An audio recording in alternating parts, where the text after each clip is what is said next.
Like, wow. Oh, really? We tweet bad instead of tweeting good?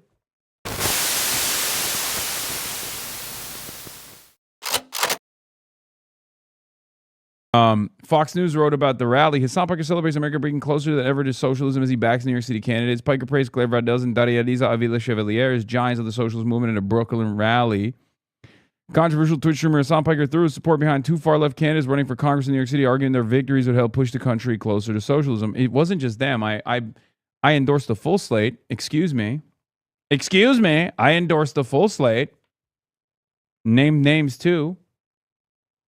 For the longest time, I thought we were so far away from socialism, and we might still be far away from socialism, but we do have an opportunity right here, right now, more than ever before. Piker said on Thursday at a Brooklyn rally for candidates endorsed by the New York chapter of the Democratic Socialists of America ahead of the state's June 23rd primary. That's in 10 days, ladies and gentlemen. Early voting has started in New York City, by the way. Leading the DSA back slate are State Assemblywoman Claire Valdez and activist Daria Liza Avila Chevalier, whom Piker praised as giants of the socialist movement. We must seize that opportunity. You must continue to do your own discipline organizing for that to happen, Piker told the crowd. That is the challenge. Both candidates are socialists who want to abolish immigration and customs enforcement, raise tax of the wealthy, and advance Palestinian cause in Congress. If they win their contested primaries for deep blue districts, they would almost certainly pad the ranks of the Democratic caucus's far left flank. I've rarely seen such tremendous ideological representation at such an important level, Piker said, referring to Valdez and Avila Chevalier. I mean, a congressional seat is a tremendous amount of power. What an honor it is to be joined by Daria Liza on stage, Valdez jokingly said, referring to a cardboard cutout of Avila Chevalier. It is the honor of my life to be on a slate with her with so many other socialist comrades. Valdez is running for a seat vacated by retiring Representative Nydia Velazquez, and there's a lot of drama there. We're going to be getting into that, obviously. That spans progressive bastions in Queens and Brooklyn. Meanwhile, Avila Chevalier is running as a formidable leftist challenger to Representative Adriano Espaillat, also in New York, the chairman of the influential Congressional Hispanic Caucus in a district covering Upper Manhattan and the West Bronx. The leftist duo is backed by New York City Mayor Zohran Mamdani, Justice Democrats, a progressive group that helped launch New York Representative Alexandria Ocasio-Cortez's Insurgent House campaign in 2018. Avila Chevalier has sparked controversy over since deleted social media posts in which she asserted Israel doesn't exist. Beast mode. Voiced literal support for the open borders and claimed all deportation is wrong. The Mamdani ally has also faced scrutiny over calling former President Joe Biden a rapist and writing "fuck Kamala Harris" in 2021 over the former vice president told Guatemalan nationals not to illegally cross the border. Piker predicted a wave of socialist victories in New York City would soon eclipse the significance of Mamdani's mayoral win last year. By the end of these midterms, Zohran will seem unremarkable because by then we will have elected so many brilliant fighters in the legislative offices throughout New York City and the state. Piker said, referred to the slate of socialist candidates. These are your comrades. These are your fighters, he continued. Thursday's rally comes as Piker, who sparked widespread backlash immediately. You know what's funny? I mean, this is expected of Fox News, but it's also funny that, like liberal outlets do this thing too, where they'll just be like, we can't really hit them on anything, so we should just like manufacture outrage over things that they've said in the past. In this day and age, I feel like here are the former quotes that you have made that we are going to either misconstrue or make a big controversy out of. It just doesn't hit. It doesn't hit, right? Like, there was an audience for it. There was an audience for it. There was a reception for this kind of manufactured outrage that was successful for those who engaged in it, for those who entertained it. It doesn't really work as well anymore, especially when you're matching that up against people who have either aided and abetted a genocide, or people who are in the Epstein files, or people who are defending people who are in the Epstein files. And you're just like, wow, oh really? We tweet bad instead of tweeting good? Shit.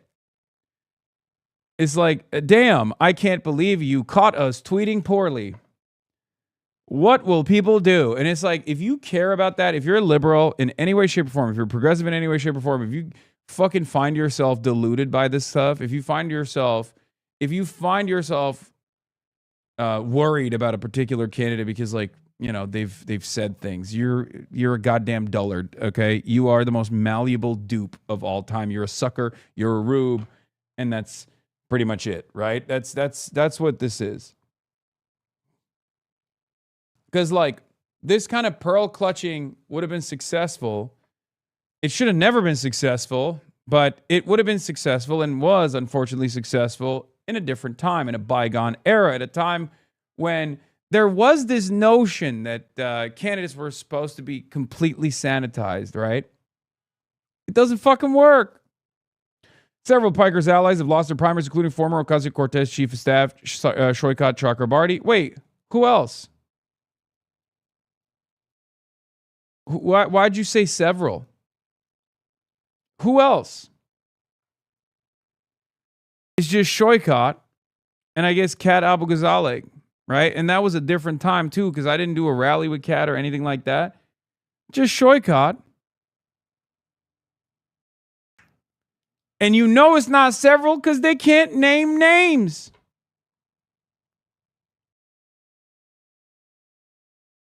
I got far more W's than I got L's. You know what I mean? In any case, yeah, they tried to pin Nithya. They tried to pin the whole ramen fiasco on me. And it turns out she won. So what are we doing? Nita Allen too. Yeah, that's true. That's true. Janet Mills. Damn it. Why did you bring up Janet Mills? Pills Mills, dude. Pills Mafia. They consider Steyer a failure on YouTube. I mean, that one evens itself out with ramen then. Also, here's the thing. I know many of these candidates are a fucking long shot. I don't give a shit. I'm not doing this because I want to have numbers on the board and I want to advance my own career as like a guy who props up politicians. Right? That's not my purpose. My purpose, my goal is something different. It's to change American politics. I will obviously be talking about the Vox debate that dovetails into this exact conversation, this point of contention that we're addressing right now about like what my purpose is, what my goals are.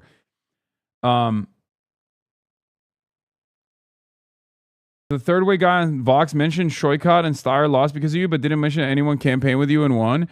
Yeah, they actually they gave the third way guys a favorable edit because the third way guys also talked about ramen losing because of me, and they had celebrated far too early, and I actually dunked on the third way guys for saying that. I guess that didn't make it into the fucking final edit then. Anyway. But we'll get started here. He is bigoted, he's anti-Semitic, and he is deeply misogynistic. Hasan Piker has blown up in recent years. After the 2024 election, the popular leftist Twitch streamer became a go-to voice within the Democratic Party, looking to him for questions on how Dems should embrace the new internet, how to reach young men, or even the political cost of the Biden White House's policy on Gaza. But Piker's glow-up has angered a section of Democrats who are growing louder in voice. He is such an extremist that it will only do damage to Democrats and hurt their chances of beating right-wing populism. In March, a Democratic group called Third Way. True. I'm such an extremist. Bitch, if you think I'm an extremist, you think the average American is a terrorist, okay?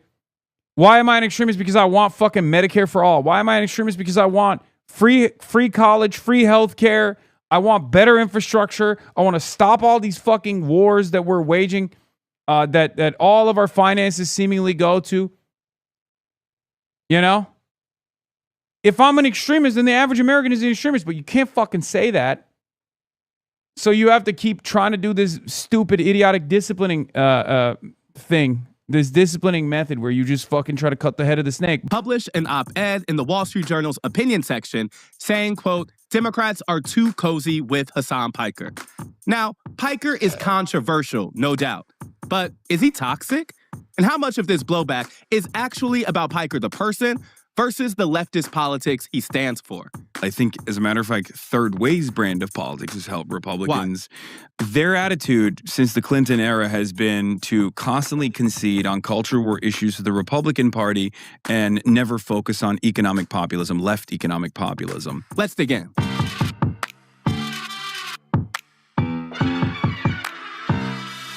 Why are you org agnostic? Why not support DSA? Dude, what are you talking about? Why not support the Democratic Socialists of America? I don't think I can physically support the DSA more than I already have.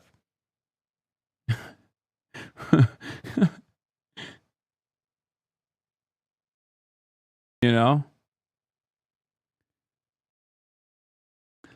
You say you're a socialist and you have enough money, but why are you enticing your viewers to donate money instead? Take a Moist Critical posture where he doesn't take money anymore from donations. I don't know. Maybe because when Moist Critical makes one YouTube video, he makes $10 million off of that fucking YouTube video.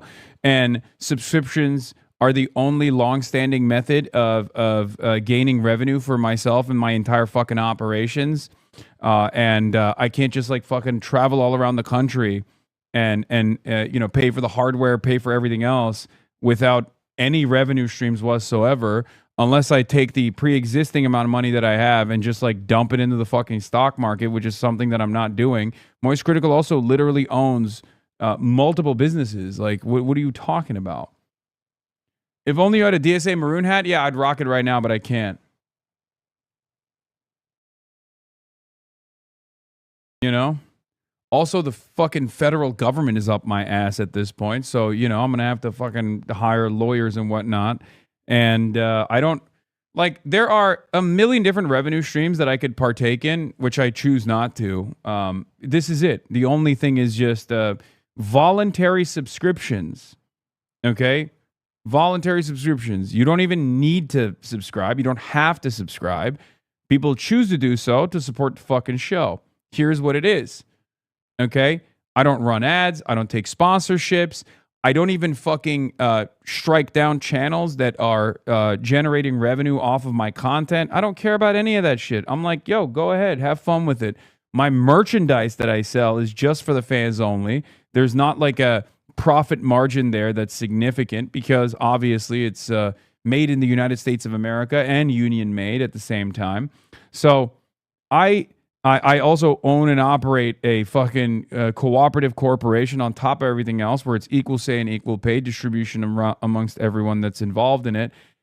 You're going to have a very hard time finding someone that is operating their business in this manner. And there's no reason to do this. It's not even like technically unethical, half of the shit that I just choose not to fucking partake in. Now, Third Way isn't just any group. It's probably the premier centrist think tank in Washington, D.C. Their whole thing is about pushing the Democratic Party to embrace more moderate establishment candidates that more closely align with their views and, in Third Way's opinion, do better on the ballot. And while I want to know why Third Way thought it was important to publish this article this year, I wanted to begin by highlighting what the op-ed's general argument was. Here's one paragraph that I think lays out their argument well. Mr. Piker is often called progressive, but that does violence to the term. A self-identified Marxist, he has referred to ultra-Orthodox Jews as, quote, inbred, employed anti-Semitic dog whistles against an anti-Hamas viewer of his stream, compared liberal Zionists to, quote, liberal Nazis, unquote, and said, quote, Hamas is 1,000 times better, unquote, than the Israeli state. Now, I get the importance of what they're saying, and we know anti-Semitism is an important issue in this country. But I also have more questions, so I connected with John Cowan. Cowan is the president of Third Way and the co-author of this piece in the Journal. I wanted to make sure that I had a good handle on their argument and also push the organization on its motivations and goals. Thank you so much for joining us. I appreciate it. Delighted to be here. So to begin quickly, let's hear your case. You know, Third Way has argued that Democrats are too cozy with Hasan Piker. Why? Look, bottom line is it's a free country, and I believe in free speech. So Hasan Piker should be free to have his own show, to stream, to say and do whatever he wants. That's not the question. The question is, should Democrats be supporting him? Should Democrats campaign with him? Should Democrats seek his... I think there's something really funny about this guy who has it ass backwards, and I kind of like brought that up a little bit in the conversation, but it bears repeating, which is dog. When Democratic candidates have me on stage with them, that's not actually beneficial for me. Like, you have it on backwards. They're asking me to go on stage, not because they love me and they're like, oh my God, it would be so sick. Level 7 hype train complete. By the way, we're at level 8 hype train. Keep those subscriptions coming. But as I was saying, they do that. Well, one, because, there's an ideological alignment there, but they also do that because it gives them credibility on certain issues, and it's beneficial for them. What these guys think, unfortunately, because they're wrong, it's ass backwards, is like those guys are just out of the kindness of their heart offering me a fucking platform. I'm giving them a platform, dude. Endorsement should Democrats cozy up to him? And the answer is definitively no. Not just because the things he says are profoundly offensive, and I will run through those in a moment, but because he is such an extremist that it will only do damage to Democrats and the Democratic brand and hurt their chances of beating right-wing populism and expanding the map across the country. Hasan Piker is anti-American. He is bigoted. He's anti-Semitic. And he is deeply misogynistic. I kind of wanted to have two questions just to set the scene before we dig into the claims of the article. What was the impetus to publish this piece in March? Why this year? Trump is president. Democrats have very little power in Washington. What made you all publish this now? Great question, instead. So we published this for a specific reason and a broad reason.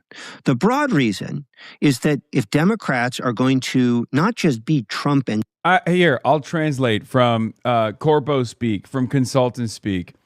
We can't yell at the growing base of support for the causes that, align against our corporate investors, like Medicare for all, free college, the litany of things that Bernie has endorsed and supported for years, and most importantly, Israel. And we can't come across constantly fucking yelling about voters not voting right or voters prioritizing things that we don't want them to prioritize. So we'll just yell at a guy who seems to be a megaphone for these issues. We'll yell because it's much easier to yell at an influencer. You can especially an influencer like myself who has spoken on the record for more than, 10,000 hours, almost 12,000 hours at this point about these issues. It's much easier to identify key quotes that you can just keep repeatedly slamming me with over and over again. Of course it's about Israel too. It's about Israel is a great catch-all, okay?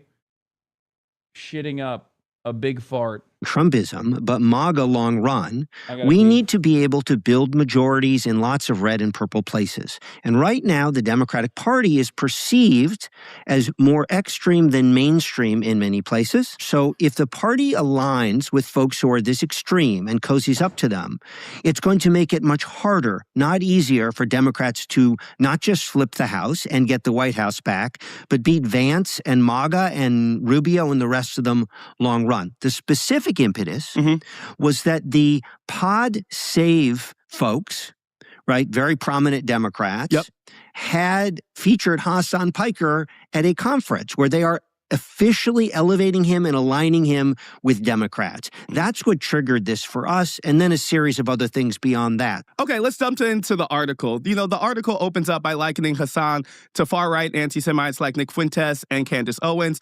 Part of the piece reads, quote, "Left-wing anti-Semites are savvier than the Nazi endorsers on the right who marched in Charlottesville, Virginia, and sat for dinner with the president." This was the first sentence that kind of jumped out to me in the piece because it does seem like Savier's doing some work here. There are material differences between Piker and Fuentes, at least some. Piker has voted for Democrats, Harris in 2024, Biden in 2020. He has openly opposed Trump, while Fuentes has openly praised Hitler, dined with Trump, kind of as the piece reference.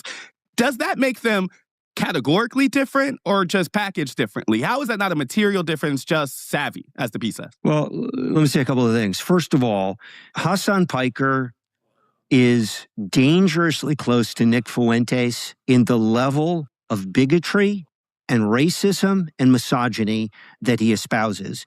I mean, it's just staggering. Let me just for your listeners, they really need to understand. This guy is out of his fucking mind. And anyone who is even remotely familiar, Ested knows me, obviously. Ested has literally invited me to speak at University of Chicago at the Politics Institute. So it's like, I don't think this guy knows that, but it doesn't matter. And obviously, I don't think he's going to push back on any of this stuff. But it's totally ridiculous, preposterous to make this comparison. And no one with fucking half a brain cell is going to agree with this. Who this guy is. This is what Hasan Piker said about Miley Cyrus. I want to say thank you to Miley Cyrus for showing off her camel toe at the VMAs the other night. I always knew Hannah Montana was a little slut. Don't even try. Dude, it's like you're posting this video that someone else unearthed it for you from literally fucking 2013. The video was so unbelievably cringe, attempted satire, and I've addressed it 750 gorillion times. But it's so crazy because, like, I don't even look like this person. Not only do I obviously, not only does this obviously not represent who I am, but I don't even look like this person. It's a 240p clip that you pulled out of your ass to just be like, oh, you're a fucking misogynist.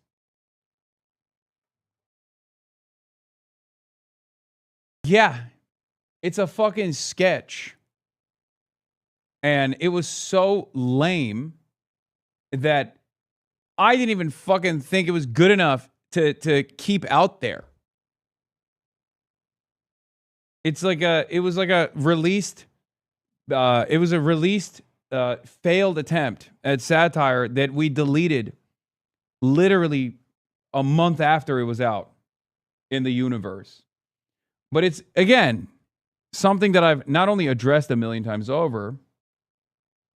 Yeah, it had a fucking satire warning as well.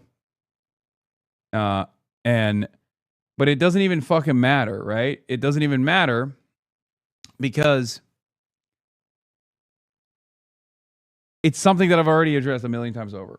You literally said it was satire and disclaimer of the video. I know. Come on, Ested. Why are we defending this? I guess I'm not really defending it. I'm really just asking about the specific thing that I asked about. I know, but that's horrific. Horrific. Why should this guy be anywhere near the Democratic Party? I just want to re-level set. I'm not here for the Hasan Piker is a good person or not question. I'm here for the claims that the article is making. And I guess I wanted to just ask my question again.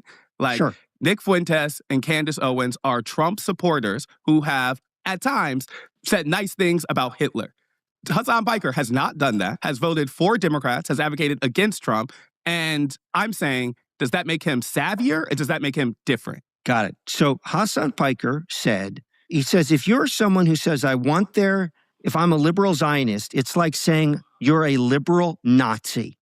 Okay? Mm-hmm. So that is anti-Semitic to its... No, it's not. No, it's not. Here's the reality. You know it's not.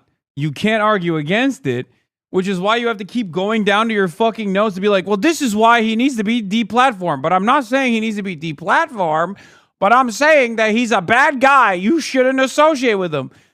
Argue against the fucking point then. Like all this old shit that you're fucking pulling out of your ass because, someone sent it to you to be like, this guy's bad. Please don't listen to him. Who gives a fuck? Okay? None of that shit matters. The shit that actually matters is what I'm saying right now. And you can't argue against anything that I'm saying right now, so you have to keep going. But please, it's just like Nick Fuentes. Why would Nick Fuentes say liberal Zionists are just like liberal? Are you responding to Arun? No, wait, what? No. Why would Nick Fuentes say liberal Zionists are like liberal Nazis? He's a Nazi. So you can't even make that fucking comparison. He literally has a positive opinion of the Nazis.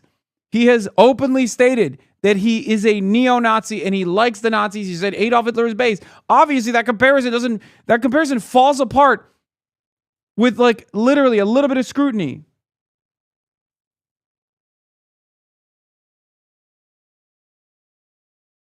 To say that someone who believes in the existence of Israel is the same as a Nazi. I can't really see the difference between that and Nick Fuentes. On his voting for Democrats... I can. Nick Fuentes would consider that to be an inappropriate comparison because he's positive about Nazis. This is what he said about Kamala Harris. He said, Democrats, if they were in charge now, would be doing 100% the exact same thing. Exact same thing he means as Trump. 1-to-1. Make no fucking mistake. Anyone who tries to tell you Kamala Harris would be different. Yeah, again, on the issue of Israel, it's so unbelievably disingenuous that we have straight up fucking adults that are supposed to be goddamn adults that are Democratic Party operatives that have worked within the Democratic Party for 3 decades, that are perhaps most responsible for its fucking failures, still trying to be the banner carrier for this uniparty attitude when it comes to Israel. Also, even the fucking clip chimps, unironically, are probably more appealing to the average normie. Again, I can't stress this enough. Normies don't actually look at the Democratic Party's attitude on Israel or anything else, really, and think that there is like major differences anyway. I do. You're yelling at a guy who does recognize that there is differences, just not on foreign policy and especially not on the issue of Israel, with some fairly significant new developments and exceptions with respect to what Donald Trump has done. Okay? A fucking delusional moron.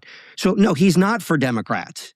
He's for China and Russia. He has said that America deserved 9/11. America is, quote, truly the Fourth Reich with nukes. So it's not I'm arguing with you. You're asking great questions. It's that I reject the whole premise. This guy is like Nick Fuentes. Okay. And we shouldn't be close to him. And the article also says this language can beget violence. Last year, an alleged murderer, seemingly inspired by left-wing rhetoric, killed 2 people for the crime of being Jewish at the Capitol Jewish Museum. Democrats must understand that accepting anti-Semitic figures like Mr. Piker into the mainstreams puts Jewish lives in danger. Now, I think certainly unequivocally anti-Semitism is on the rise. That represents a violent threat to many Americans. I think we can both acknowledge that. But the CNMP's link there, connecting Piker to the violence, doesn't even mention his name. So I kind of was wondering where that connection came from. Saying that anti-Semitic figures like Piker puts Jewish American lives in danger seems like a pretty big claim. Do we have evidence that Piker's rhetoric has led to violence directly? There is no question that yeah, no, he doesn't. He's just fucking, he doesn't. He doesn't. So he's just gonna be like, well, it makes me feel bad. extremist rhetoric, bigoted extremist rhetoric, including anti-Semitic rhetoric, on the right and the left, absolutely encourages violence. There's a ton written and thought about this. That's incredibly clear. And also, can you explain further? Can you elaborate further on how I've done this, though? No, you can't. They don't want you canceled, but they also want to call you a Nazi who shouldn't be associated with. Yeah, no, none of it makes sense. Anyway, he does a long interview with him, but he does an even longer interview with me. So, where I address some of the comments that he pulls up. So, get ready. There's my part that's coming clear. Piker is someone who actively encourages violence. So, let me give you a quote from Hasan Piker. This is about people who own property. Kill them. Kill those motherfuckers and murder those motherfuckers in the street. Let the streets soak in their fucking red capitalist blood, dude. So, yeah, Hasan Piker encourages violence in the United States. Did he interview him before you? Yeah. So he interviewed this guy. He did the classic, like, all the fucking bits. All the greatest hits, like, oh, look at this. I'm so scared of him. Like, he is a scary guy. Why won't you believe me? Why won't you believe that he's a scary guy? Bitch, I own property. The fuck are you talking about? I literally famously purchased a home. What are you saying? Period. End of story. Okay, we're moving on. The article concludes by saying we're all for a big tent, but Democrats need to draw a line in the sand. I wanted to know, what is that big tent? Who's in? It's really funny because another subject of today's commentary, my former podcast co-host Ethan Klein literally put all of these greatest hits out there in the context nuke, right? And his purpose of this nuke was, by his own by his own statements, he openly admitted to this, was to deny me any sort of mainstream approval and to, quote unquote, end my career. Now, of course, that context nuke did not end up doing that at all. As a matter of fact, one could even argue that it backfired spectacularly. But one of the wonderful things that has happened is that regardless of the hit piece, it's reached a higher level of prominence now. Like, it's basically all these other people are taking bits and pieces from that hit piece and like deploying it. But because the hit piece itself didn't fucking work at all, this is still not working. Like, they didn't look at that and go, well, obviously this was a failure. We shouldn't try this. They just keep trying it over and over again, and it doesn't work. At most, you can maybe get a couple like scared 75-year-olds that watch Fox News to hear this stuff out and go, yeah, this seems bad. If that's their first interaction with me, right? But it's just pearl clutching. It was just, and it has been, and it will still forever be pearl clutching at a time when most people have a negative association with that sort of thing, right? Most people see this stuff and go, oh, here we go, dude. I know you, like, they also recognize that cancel culture is so unfavorable and viewed so unfavorably by the broadest subsect of American society that they have to couch this with like, I'm not trying to deplatform him, but. So if you're saying that first part, you already know that this endeavor, this malicious outrage manufacturing is going to fail on its face. It's going to fall on its face, it's going to fail. It's not going to work because most people just go, I don't give a shit, man. I don't care. Like, who cares? Okay, this guy's bad. Why should I give a shit about this? The problem for Third Way is that they structurally can't do that because their worldview is so odious and so out of touch with the needs of the masses that he can't just go there and say with his chest, I want every Democrat to care about the things I care about. I want every Democrat to have a favorable opinion on Blue Cross Blue Shield, Aetna, British Petroleum, Chevron, Exxon, and numerous other corporate subsidiaries and corporate donors that I'm tasked with connecting with the fucking Democratic Party's political class, with his political representation, so they don't listen to the fucking needs of the masses. Or rather, I want to change the needs of the masses to being more favorable to this corporate oligopoly that we have created. He can't say that, so he has to go, oh, the people railing against this structure are actually bad people, I promise.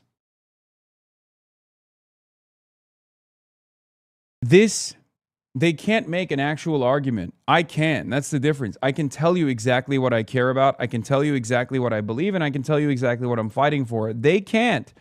So they have to do this like, we can't tackle the message, so we shoot the messenger ass bullshit all the fucking time, and it still doesn't work. Right? Still doesn't work. To someone like Joe Rogan, should Democrats go on his podcast? Again, great question, instead.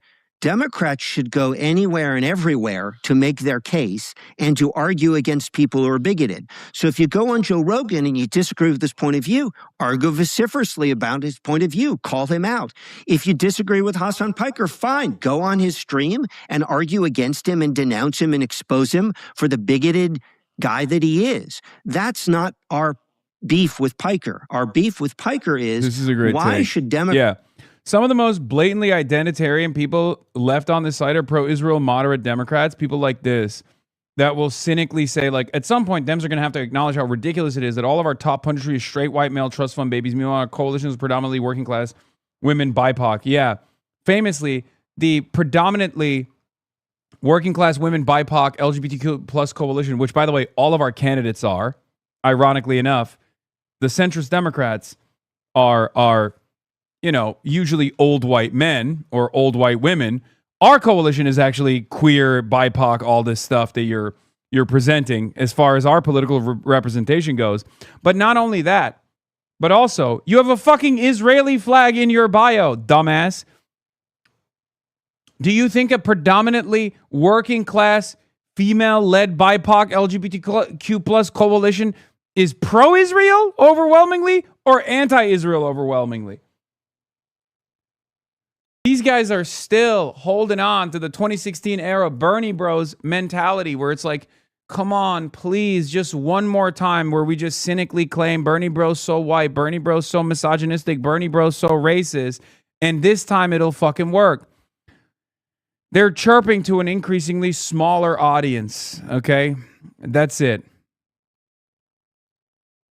Democrats cozy up to him. Why should Democrats platform him at places like the Pod Save conference? Why should Democrats campaign with him? Why should Democrats seek his endorsement? That puts Democrats both on the wrong side of morality, given all of the things I've just said about him, the wrong side of being pro-America, and it is very hurtful politically. The moderate Democratic base is heavily working class people of color. It doesn't really exist without that kind of diverse base. I wondered about where this priority comes from. If Third Way's point is that Democrats are struggling in places to win over more moderate voters, I guess I was wondering, how do you know that the moderates in question, kind of at the base of the party, share this priority? Do they care about Hasan Piker? They do not. Not even a little bit. Like, in a way that is like, in a way that's unforgiving, too. In a way that's very forgiving for me and unforgiving for Third Way's priorities. Because once again, the quote-unquote moderate base of support align with me almost entirely. Okay? Maybe not to the degree, maybe not to the choice quotes that they clip out of context or find from like fucking 2013, you know what I mean? Like from 13 years ago to be like, this is what he believes right now. Like, I'm sure there are plenty of things that you could present that the average American voter that's like leaning Democrat would look at and go, I don't agree with this. This is ridiculous, right? But broadly speaking, the issues that I care about, the issues that I fight for, whether it is to call into question America's allegiance to Israel, whether it's to demand free healthcare and free college education and a better infrastructure, to change our spending priorities, to you know, improve the material conditions of the American working class, as opposed to what these fucking dickheads advance and advocate for, which is the exact opposite of those things. Who do you think the average American, like, which message is going to resonate with the average American voter? Saying fuck Israel, we should stop giving them money and spend that money on healthcare instead? Or saying, actually, Israel is our most reliable ally and we need to keep giving them money and we should allow them to also merge with our military, as a matter of fact. And you're a fucking idiot and a simpleton if you think that you deserve free healthcare. Who do you think? What do you think the average American is going to identify with as a political message? What I'm saying or what they're saying? This moderate voter mentality is gone, okay? This moderate voter was never there. There was never a moment in American politics where there was a guy who was like, you know what? I want to vote for the Democrats over the Republicans, but I really don't like free health care. Like, as a concept, I really, really hate free health care. I don't deserve it. I love being saddled with medical debt after a life-altering medical incident. I love that shit. As long as Aetna and Blue Cross Blue Shield are turning profits, as long as they are increasing the GDP year over year, I'm happy as an American civilian, American citizen, and American voter. Fucking idiotic. What's shocking to me is that they've been able to maintain this nonsensical meta for as long as they were able to maintain it. And they were able to maintain it because the media was completely captive to the same exact corporate interests. So the media kept giving these guys the time of day and reinforcing this message that electability falls on the side of moderates. Electability falls on the side of incremental gains. Electability falls on the side of people who say, no, private healthcare is good, actually. No, Israel is good, actually. It's not real. And it's such a demonstrable failure that Kamala Harris represented those values, and she failed spectacularly. And she failed in such a spectacular manner that even the voters were like, oh, dude, you've been lying to us. Take African-American voters who want to win. We just held a major conference in South Carolina. Those folks want to win. They don't want a party that is deeply connected to and associated with hateful, bigoted extremists like Hasan Piker. That is, their priority is winning, beating back Trumpism and expanding the map. They know in their bones that to do that, you don't... Yeah, this argument falls by the wayside if you can't prove it. And you can't prove it because it's been disproven. Kamala Harris's defeat, alongside Hillary Clinton's defeat to Trumpism, disproved this for every single Democratic Party voter that wants to fucking win races. Okay? It disproved it. A mirror image of the other party, the right wing that is extremist and bigoted. We don't need two extremist parties in this country. If Democrats are going to beat MAGA and expand the they map, have to become the House, MAGA light. They have to become MAGA light. Sure, it didn't work the last million times we tried it, but this time it'll be different. Senate and the White House, the only way to do that is to offer an alternative to the extremism of Trumpism, not to mirror it. I guess Third Way's memo after the 2024 election about the working class disconnect in the party, which I think you may be referencing here, concluded that the party leans too hard into identity politics. The number one takeaway in that memo was that working class voters... Yeah, cook his ass instead. Yeah, leaning too hard into the identity politics. And now look where they're at. Leaning hard into the identity politics to fucking yell about someone who represents the interests of the masses. Feel like Democrats prioritize niche identity-based groups. I guess I'm asking, how do you say that in 2025 and then have a campaign come 2026 that is frankly a priority about identity politics? It seems to me that just as you all argued that voters care about more kitchen table, tangible concerns, how do you follow up with that with a campaign about Hasan Piker? I'm not positive I'm following the premise of the question, but let me respond as best I can. So, first of all, we didn't say that voters and working class voters only care about kitchen table issues. We said they care a lot, but they also care that Democrats don't take what they perceive to be extremist positions. Yeah, no, the reason why you didn't understand the premise of the question is because it literally undermines the position that you had earlier. What you're doing right now, this practice of like, we should really dial in on a fucking Twitch streamer as a representative of the growing left flank politics and the overwhelming appetite that the masses have for this left-wing politics. We should cast it aside as extremists and literally hit the same identity politics lines, the cynical deployment of IDPOL that we previously said sucked dick.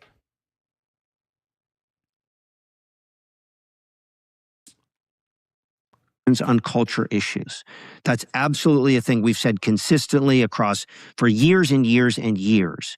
So I don't see how this is identity politics. We are making a simple assertion that if Democrats cozy up to an extremist like Hasan Piker, not only is that morally wrong, but they are going to push away many of the moderate voters that they need to build electoral majorities. And by the way... How do you know that? Like, I guess I'm saying, like, it's happening right now. The man has a popular Twitch stream, much more popular than a lot of other people and a lot of more moderate folks making a similar message. He's not getting invited to Crooked Con or these other things because there's not an audience. How are you so confident in your assertion that Hasan Piker's political views, which I understand you're making a point about the clearly offensive things that he has said throughout his time in public life, but there is clearly an audience for Hasan Piker's political message.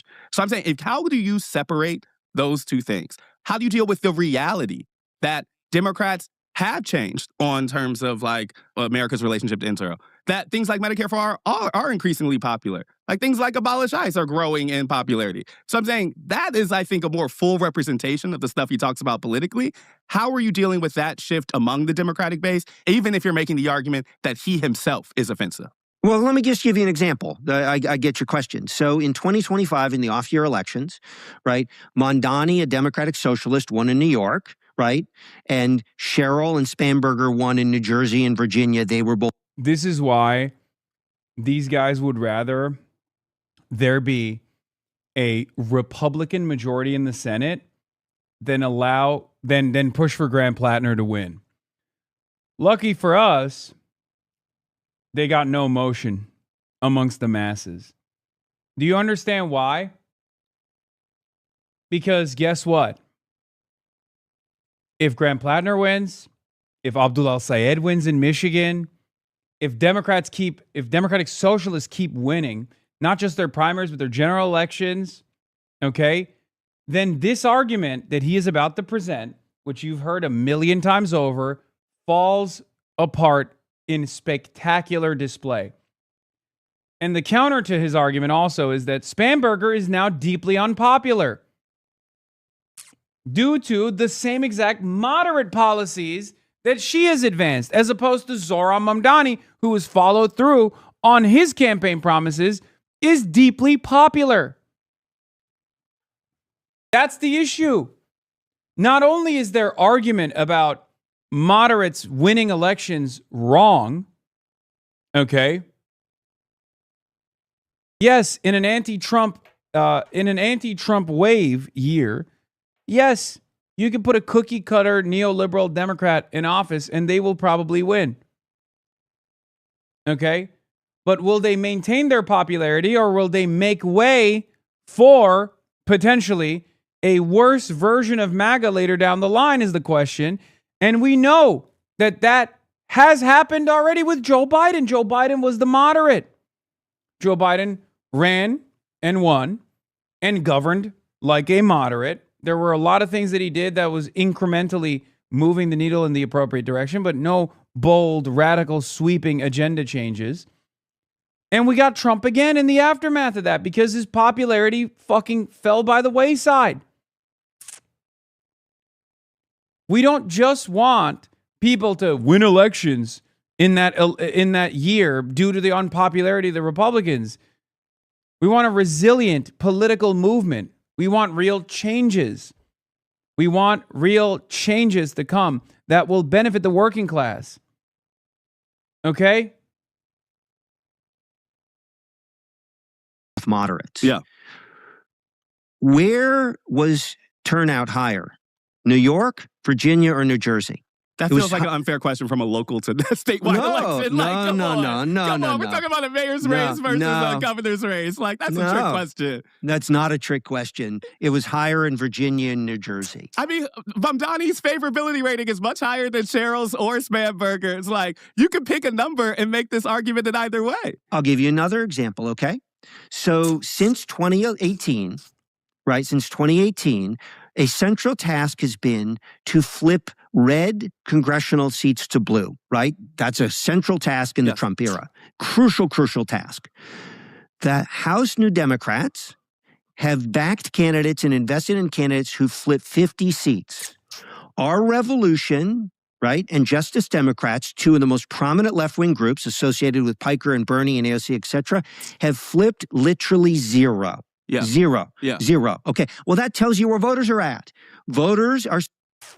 Dog, you have an unbelievable money cannon that you deploy at these races that you identify with, whereas groups like Our Revolution are so much pickier by design because they have an ideological slant. I don't know if what he is saying currently is correct either, but you're literally taking ownership over the entirety of the coffers of the DNC and then pairing that up against a fucking random group that doesn't even have a fucking fraction of the coffers of the DNC. Saying, I want the moderate candidate with the moderate vision. That's how they flip 50 seats. Is it true that there are deep left places in the United States where that you can make even more blue? Of course there are. I don't even know exactly what the argument he's what the data he's referencing here is, for the record. I don't even fucking know. But that's not the central political challenge of our time. If you want to beat MAGA, is to make blue places bluer. It's to flip red. But yeah, he's like referencing Zoran's turnout, for example. So you know he's making an indecent argument regardless. red places to blue. And the track record there is unequivocal. These folks have tried over and over and over since 2018. They only make blue places bluer. So I reject the premise of your question. It is true that Mondani can be popular in a deep blue place. And it's also true that lots and lots of moderates can get elected in purple and red places. Those things are simultaneously true. They don't.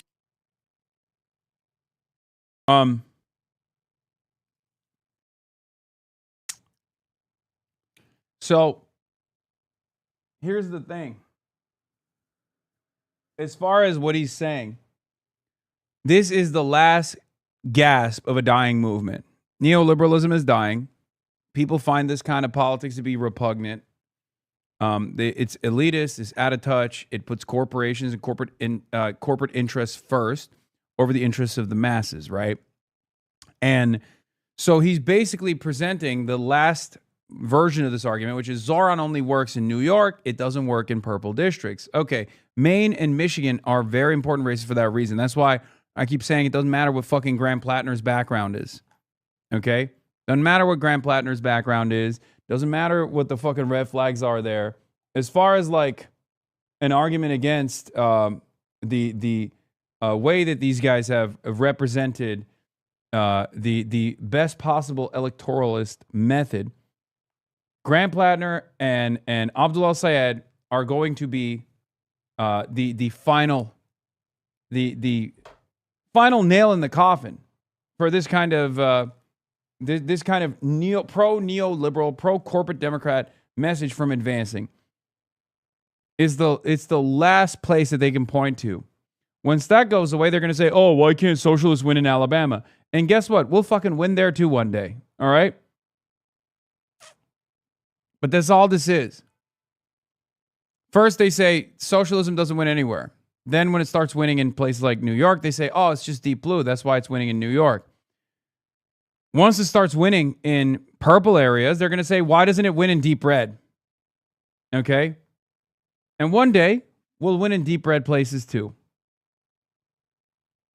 Disprove each other. Yeah, I agree with that. I mean, I think that particularly to your point about like the left coalitions not necessarily succeeding in red to blue places, I think that's unequivocally true. Their goal seems to be a little different. Their goal is to somewhat change the Democratic Party, and the way that, you know, MAGA and Trump, others had a specific goal of changing the Republican Party through primaries, through pushing candidates that believe a specific vision. It seems like we're talking about kind of two different things. But I mean, let's ask a question. If the existential threat politically of our time is MAGA and Trump, the job is to beat them, to win the White House, to flip the Senate, and to flip the House. That's the job. Why would you then try to make blue places bluer? That's a serious distraction if you believe that MAGA is an existential threat to our democracy and our way of life. Donald Trump is... Why?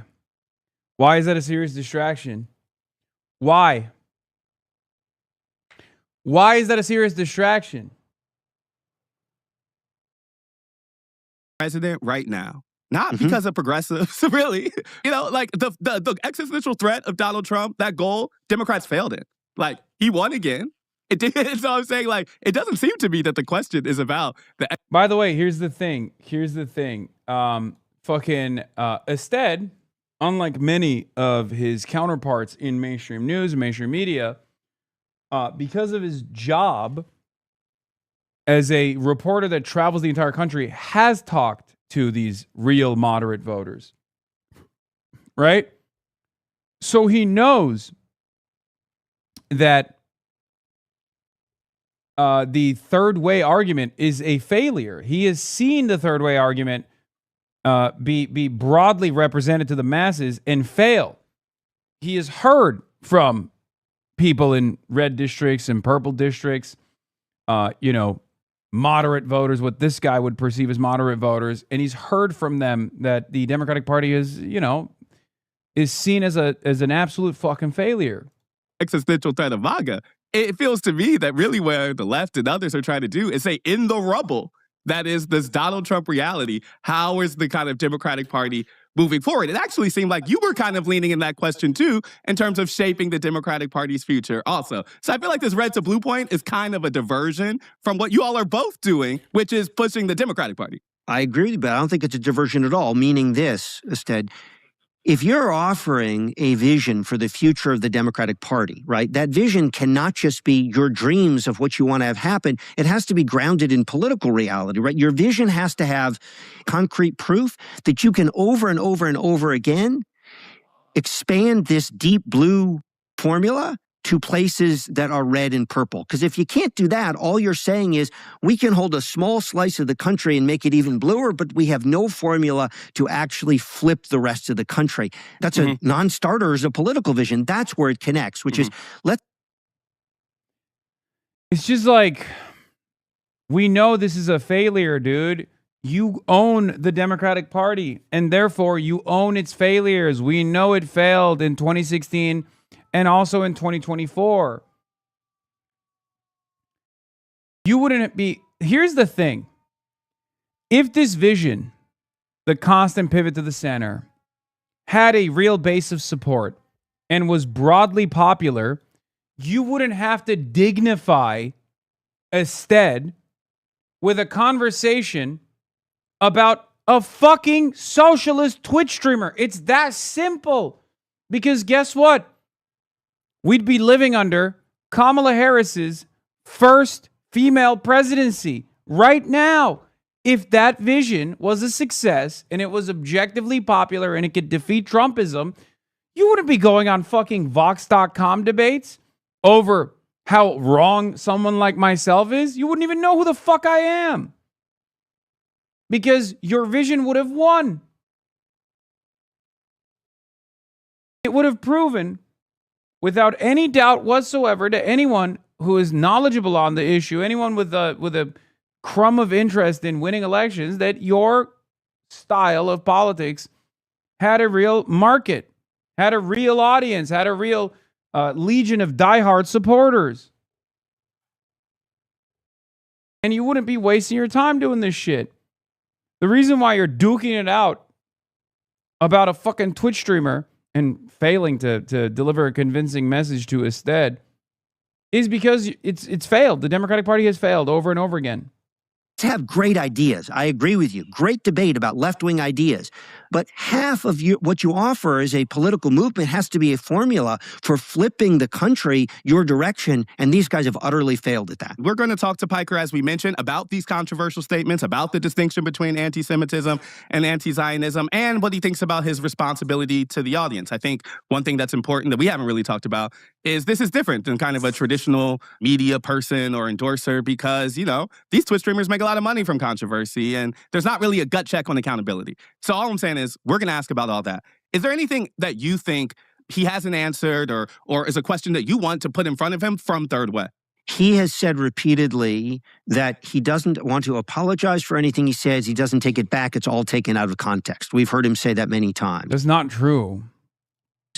So, again, same thing. Listen, man, if you serve a fucking platter that has a diverse range of issues that you're representing as though it's like it bears significance on my current attitude or my current advocacy, while simultaneously peppering in actual shit that I have said recently and do believe and do stand by. Yes, some of those things I'm not going to apologize for because there's nothing to apologize for, like the Israel-Hamas dynamic, right? But yes, of course, there's plenty of things that you've brought up in here that I have apologized for in the past. Could go through all these quotes. I gave you the one on Miley. Yep, we'll ask about that one. Okay, how about this one? There is nothing more annoying to me than fucking first generation, second generation, third generation Asian motherfuckers who are dogs to white people. You are literally barking for white people. My question to Hasan Piker is... Yeah, see, that's a great quote. I'm talking about minority groups that tokenize themselves deliberately to participate in white supremacist actions. What do you want me to say? You want me to fucking apologize for people that literally place themselves at the forefront of the anti-DEI, anti-affirmative action initiatives?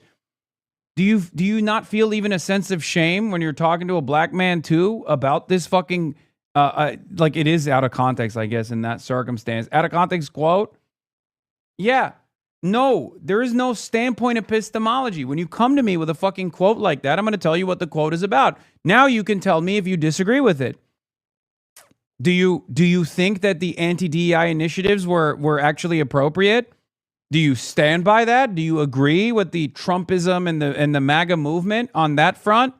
Do you think it was good that a bunch of white supremacist organizations with a white supremacist goal of destroying what remains of a crumb of hope, a crumb of upwards mobility that we've offered to some black people if they're fortunate enough to receive it, that getting destroyed was good? Is that how you feel? You think the anti-DEI initiatives are solid? Yeah, I think it's fucking ridiculous. I don't give a shit if it's a white supremacist organization that puts at the forefront of their message a bunch of students that have been harmed by affirmative action and anti-DEI initiatives that happen to be Asian. Yes, they're using standpoint epistemology to advance a white supremacist agenda. Okay? Is he ever going to apologize sincerely and profusely and go on an actual apology tour for the Why the fuck would I do that? Suck my dick, dumbass. dozens and dozens and dozens of bigoted, offensive, misogynistic things he said? Or is he just let me constantly, oh my God, I'm so sorry for a litany of quotes that are mostly out of fucking context over the course of my fucking 13-year political commentary career. Oh my God. You think that's productive? Talk about a fucking distraction. God, this is the mighty falling out of favor, okay? This guy worked for presidents, okay? This guy and this institution was at the center of power in the Democratic Party, and now he has reduced himself to debating Twitch streamers, dude. It's over. Your movement is dead. It's done. We are coming. It's that simple. You can keep crying and behaving like a fucking baby over and over again. Be like, oh, it hurt my feelings. I heard some of his quotes and it was scary. But the real thing you fear is not necessarily the things that you heard about me that really frustrated you. The real thing you fear is that you're losing prominence. Okay? You're not even debating Twitch streamers. It's even worse. You're debating about Twitch streamers because you can't fucking talk to me directly either. Because I've already said it. Like, I'll talk to anybody at fucking Third Way. Anytime, any day. If they want to come on the broadcast and cry about my choice quotes, oh my God. keep standing by all of them?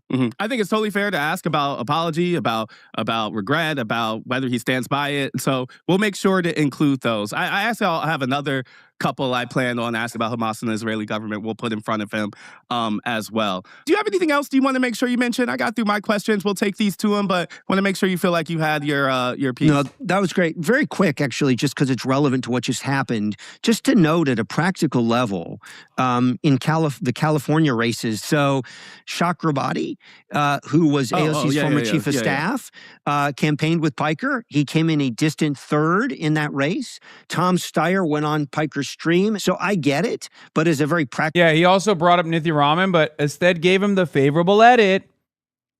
Yeah, they took out the Nithya Raman part. I know. He brought up Raman too, but by the time they had come... by the time they'd actually interviewed me, it turns out Nithya Raman had won over Spencer Pratt. And I talked about that extensively with Ested, so I'm a little sad that they edited that in his favor, okay? Because I know he brought that up because Ested brought it up to me. And at that point, Nithya Raman had won. And I even brought up the fact that this guy was actively celebrating a Republican like Spencer Pratt winning, or what he thought at the time was a victory over Nithya Raman, and it showed his priorities. practical matter, if you're a Democrat who wants to win, much less one who has some kind of high moral standards against bigotry and racism and misogyny, very unclear that as a practical matter, Piker gets you much of anything except driving away people who matter to building a big Democratic tent. I want to come back. Here's what we are asking of Democrats. Don't campaign with the guy. Don't platform him. Don't cozy up to him. It's so funny that it's just not going to work either. Especially because, like, think about this man's peak success.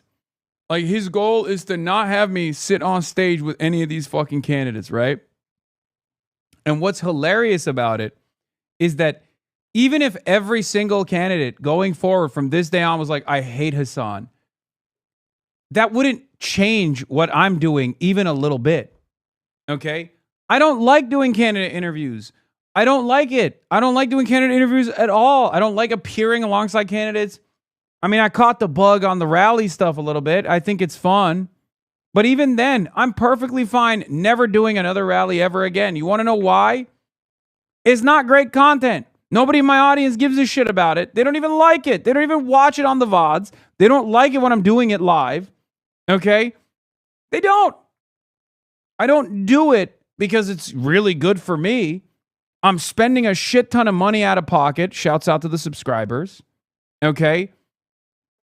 It's bad content. If that was the reason why I was doing it, it's bad content. Doesn't do anything for me. I'm literally fucking burning money anytime I do this. I'm away from home. I'm away from my dog. I'm away from my friends and family. It fucks up my schedule. I don't do it because it helps me. I do it because it helps the candidates, you fucking idiot. And guess what? The candidates know that, which is precisely the reason why since this goddamn article came out, there's plenty of parts that he won't acknowledge. Adam Hamawi won, obviously. He won't ever fucking recognize that. And Abdul Sayed has surged into first place in the Democratic Party primaries in the Senate race in Michigan. Okay? That's the thing. Chris Rabb won as well against the Democratic Party machine.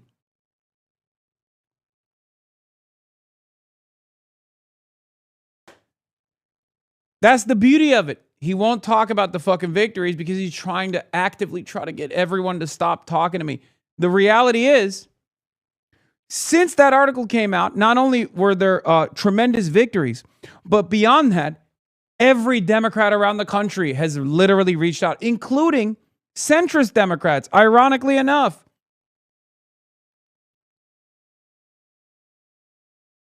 That's right. Centrist motherfucking Democrats have reached out. Because they were like, oh my God, this guy clearly has a big audience and he's speaking for a cause that we need to hear from. He's speaking for causes that we need to actually gain more legitimacy and more prominence in.